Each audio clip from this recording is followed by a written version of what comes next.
l'ultra foutage de gueule. Sale gaucher. Oui, peut-être. Je suis un rebelle officiel. Vous êtes à côté de la blague, on ne peut pas dire que vous cassez les gueules. C'est fantastique. C'est de la merde. C'est énorme. Comme ma bite. Stop. L'humour a ses limites. Aujourd'hui, je vous propose de décrypter une séquence intéressante partagée sur X par le désormais célèbre French Carcan. Il s'agit d'un échange entre Rokhaya Diallo et une certaine Nora Hamadi lors d'un débat. Tu vois, dernièrement, je me suis pris une vague de cyberharcèlement parce que j'ai critiqué Jean-Luc Mélenchon. Mais en fait, les gens, mais moi je suis pas de LFI en fait. Moi, c'est pas mon gourou, le gars. Et en fait, ils oublient que, non mais tu vois, ils oublient que je fais mon taf et que je peux aussi avoir une position critique. Mais tout à coup, ça a été lu comme une forme de trahison. Et les gens ont dit, évidemment, on prend son chèque à BFM, il faut qu'elle critique Mélenchon. Et je me dis, tu connais le montant du chèque à BFM, c'est vraiment pas ça qui va. C'est pas ça qui te fait changer de C'est vraiment pas assez. Donc, tu vois, c'est en fait, comme les gens attendent de toi que tu sois l'instrument d'un camp, alors qu'en fait, j'ai un libre arbitre, comme tu dis, une liberté de penser. Et effectivement, il m'arrive de critiquer des gens de gauche. Avec toute cette bande, ce qu'ils ne disent pas est souvent bien plus intéressant que ce qu'ils disent. Faut toujours lire entre les lignes. Si tu lis entre les lignes. Rokhaya Diallo qui se fait taper sur les doigts par les mélenchonistes, que les gauchistes se bouffent entre eux n'est pas pour nous déplaire, il faut l'avouer, mais il faut comprendre ce qui se passe. Oh, mais que se passe-t-il? Tous ceux qui foutent des bâtons dans les roues de Mélenchon ne sont pas nos amis ou nos alliés pour autant. Non. Jusqu'ici, chacun se servait de l'autre. Les gauchistes blancs se servent des Noirs et des Arabes dans un but purement électoraliste, et de l'autre, les Noirs et les Arabes utilisent LFI comme un tremplin vers le pouvoir, un marchepied. C'est pas faute d'avoir essayé par eux-mêmes. Je l'ai déjà évoqué par le passé, mais rappelez-vous que depuis 2012 existe l'UDMF, l'Union des démocrates musulmans de France. Démocrates, musulmans, voilà. Et qui se présente à toutes les échéances électorales, sans succès jusqu'ici. Bref, ils ont encore besoin des partis et mouvements ancrés dans le paysage politique et médiatique français. Quand je dis « ils », je parle de tous ces indigénistes, des coloniaux, panafricains, etc. Je parle de tous ces gens qui ont une vision raciale et raciste de la France, une vision suprémaciste noire, de tous ces gens qui vomissent la France et tout ce qu'elle représente, historiquement, culturellement et racialement. Je parle de ces gens qui ne parlent que race matin, midi et soir et qui sortent la carte joker racisme dès que l'occasion se présente. De ces gens pour qui la tribu, la communauté, la race sont plus importants que tout. Eh bien, parmi ces gens, beaucoup prennent de plus en plus leur distance avec LFI et Mélenchon en particulier. Mais comment c'est possible? Beaucoup ont par exemple été surpris par la sortie médiatique récente d'un Yacine Bellatar, particulièrement critique envers Jean-Luc Mélenchon. Bon, vous allez me dire que Bellatar est macroniste, mais il s'inscrit tout droit dans le type de profil que j'ai décrit juste avant. For sure. Ceux qui détestent la France, en gros, qui chuchotent à l'oreille de Macron ou de Mélenchon. Jean-Luc Mélenchon n'assume plus d'avoir traité Emmanuel Macron de xénophobe dans l'après-midi. Vous avez dit que c'est le plus grand xénophobe qu'on ait, Emmanuel Macron. Non. Si, vous l'avez dit. Je l'ai dit. Non, ça m'étonnerait. Il l'a dit. Vous pouvez pas le croire. Non, voilà. Bellatar aurait-il retrouvé la raison? Il serait idiot de le penser et de ne pas voir ce que ça cache. Rappelez-vous ce que disait Rima Hassan devant une Mathilde Panot médusée. Le temps du porte-parole est terminé. Point de voix et de visage incarnés, et non pas de porte-parole éloigné de ces réalités.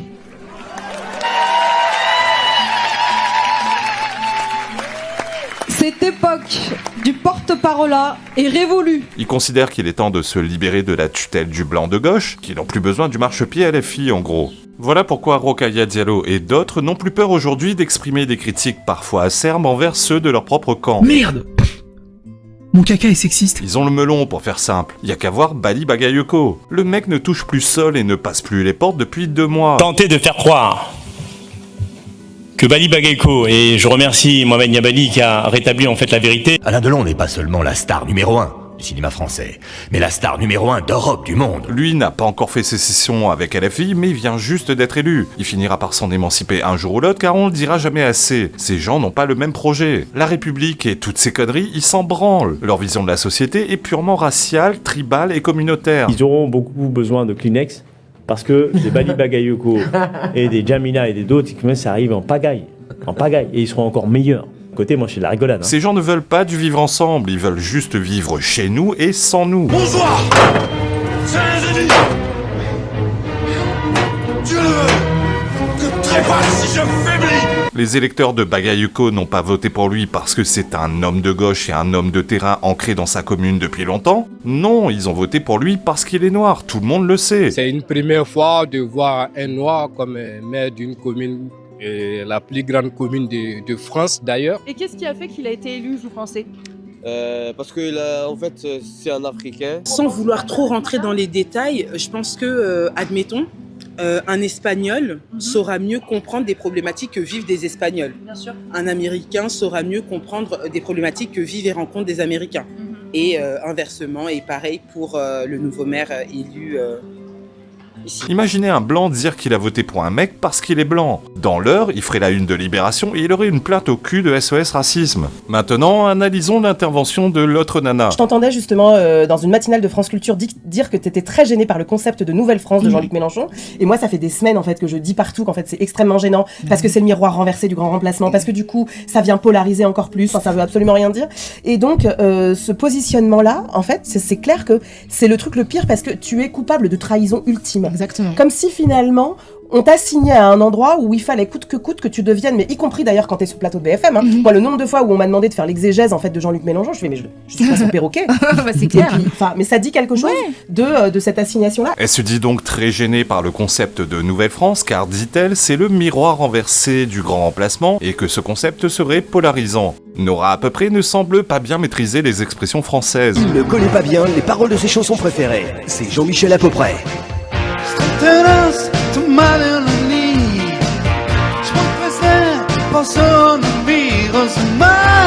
Vous aurez peut-être compris qu'elle a dit le contraire de ce qu'elle voulait exprimer. Déjà, on dit miroir inversé, pas renversé, et surtout, ce qu'elle voulait dire, c'est que la Nouvelle France, c'est le miroir du grand remplacement. C'est la même chose, en gros. Miroir inversé, ça veut dire c'est l'opposé. En effet, grand remplacement, créolisation, Nouvelle France, tout ça c'est juste de la rhétorique. On parle de la même chose. C'est une population, comprenez les Africains au sens général, ou les racisés comme ils aiment le dire, qui se substitue progressivement à une autre, les Français tout blanc tout moche, comme dirait l'autre. Tout blanc, tout moche que vous êtes. Oui, car ces gens-là, ceux qui tiennent ce genre de discours, sont dans une démarche de recherche de vengeance. Ils veulent rendre à la France la monnaie de sa pièce avec l'épisode de la colonisation. Les plus vieux me disent qu'Ofi, c'était quand même mieux du temps des Blancs. Ils veulent pas se mélanger aux Blancs, ils veulent les effacer. Cependant, j'ai constaté que beaucoup sous la vidéo ont mal interprété ces propos. Si elle n'aime pas le terme Nouvelle France, c'est pas parce qu'elle n'y adhère pas, parce que ce serait non conforme aux valeurs républicaines et toutes ces conneries. Quand elle dit que ce terme est polarisant, il faut pas comprendre, ça divise les gens alors qu'on devrait tous se donner la main. Il faut comprendre, ouais les gars, si on commence à valider les théories de nos adversaires, ça va les conforter dans leur opinion qu'on est des gens mal intentionnés. Il faut également comprendre, ça risque de braquer les gens les plus modérés de notre propre camp. Vous pouvez penser que je surinterprète ces propos, mais ça fait des années que je pratique ce genre de profil. Je lis en eux comme dans un livre ouvert. Leur taquilla n'a plus aucun secret pour moi. En fait, en plus de vouloir s'émanciper de la tutelle du blanc LFiste, ils sont de plus en plus nombreux à réaliser que Mélenchon part en sucette totale depuis quelques mois et que plus ça va, plus il devient un boulet pour la gauche. Plus ça va, plus il rassemble contre lui et même au sein de son propre camp.